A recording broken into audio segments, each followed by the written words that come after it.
Hi there, it's December the 15th, and today we're continuing our journey through the revelation of John, the revelation of Jesus Christ, and we're in chapter 6, reading from verses 1 to 17. So, as the Lamb has been praised in heaven for being worthy to open the seals, he begins to open the seals on the book, the seals on God's story, which indicate the final denouement of the whole story, the conclusion of the whole story. And first, so it's the Lamb who takes the book. He opens the first seal, and at the first seal, the first of four horsemen or four riders appears. The first horseman is clothed in white, and he carries a sword. He seems to be looking like a conquering hero, one who's coming to in great power and majesty.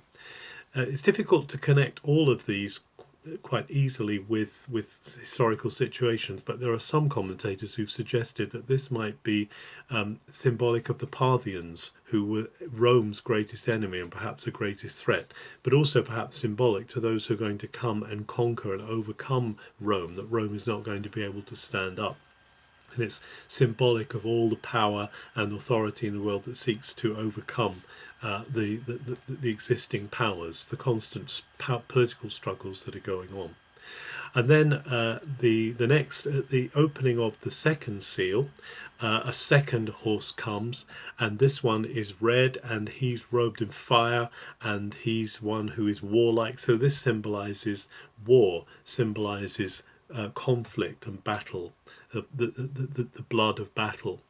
And then the third seal is opened, and this reveals a black horse, and this black horse is covered in scales. But this seems to be something to do with trade and with commerce, but it's a commerce that is affected by want and famine, and so the food is for sale at an exorbitant price. It seems to represent the idea that there's going to be want, there's going to be pressure on the economic system.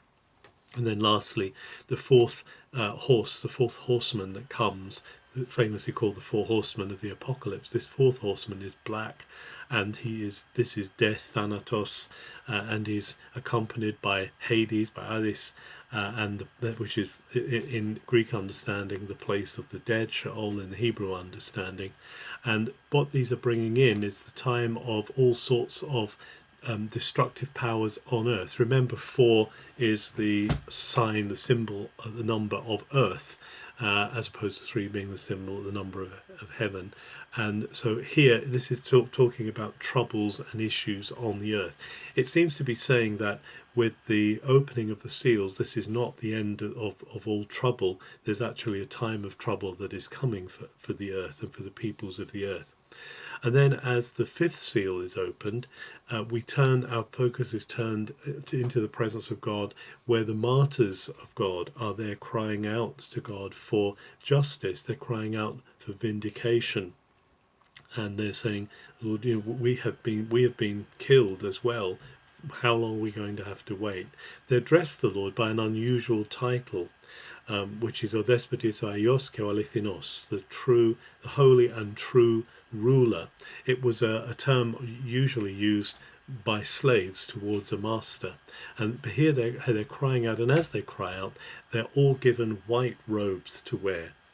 But they're told that they need to be patient until the full tally of the martyrs is told. And therefore there's a suggestion here that suffering is not at an end, that there's going to be more suffering to come for those who follow Jesus. And then lastly, the sixth seal, I say lastly, the seventh seal is broken in the following chapter, but the sixth seal is broken by the Lamb, and there is a cataclysm in the earth and the skies. Everything seems to be breaking down above and below.